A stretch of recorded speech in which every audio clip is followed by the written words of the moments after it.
చౌటుప్పల్ మండలం పంతంగిలోని Indian oil petrol బంక్లో petrol కొట్టించడానికి వెళ్లగా పెట్రోల్కు బదులు water రావడంతో కంగుతిన్న వాహనదారుడు ఆరేగూడెం గ్రామానికి చెందిన కరుణాకర్ రెడ్డి.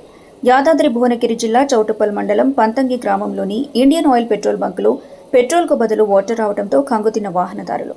ఈ ఘటనతో వాహనదారులు మాట్లాడుతూ ద్విచక్ర వాహనంలో పెట్రోల్ కొట్టడానికి పంతంగిలోని ఇండియన్ ఆయిల్ పెట్రోల్ బంకులో 100 రూపాయల పెట్రోల్ పోయించగా అందులో నుండి వాటర్ వచ్చిందని, మళ్లీ ఒకసారి 100 రూపాయల పెట్రోల్ కొట్టించగా మళ్లీ అదేవిధంగా నీళ్లు రావడంతో ఆందోళన వ్యక్తం చేశారు.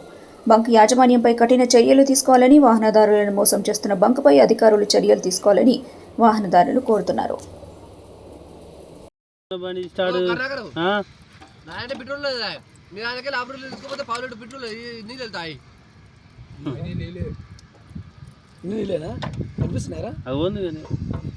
అలా కూడా వస్తుందా?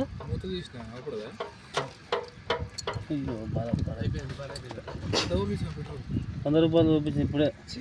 నీళ్ళు ఏం పోలే మా దాంట్లో పైనుంచి ట్యాంక్ల నుంచి పోలే నీళ్ళు. నా పేరు కరుణాకర్ రెడ్డి. ఇది Panthangi bunk, Indian oil bunk.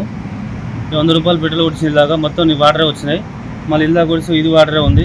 మళ్ళీ వేరే తీసుకొచ్చినాం. ఇది మళ్ళీ పక్క బంక్లో తీసుకొచ్చినాం. ఇట్లా ఉంది ఇది పెట్రోల్ మొత్తం వాటర్ వేస్తాం. మొత్తం ఈ రెండిట్లలో బండికి మొత్తం వాటర్ పోయి మొత్తం బండి ఇంజన్ ప్రాబ్లం వచ్చింది. ఇప్పుడు బండి ఆగిపోయింది, నడుస్తలేదు.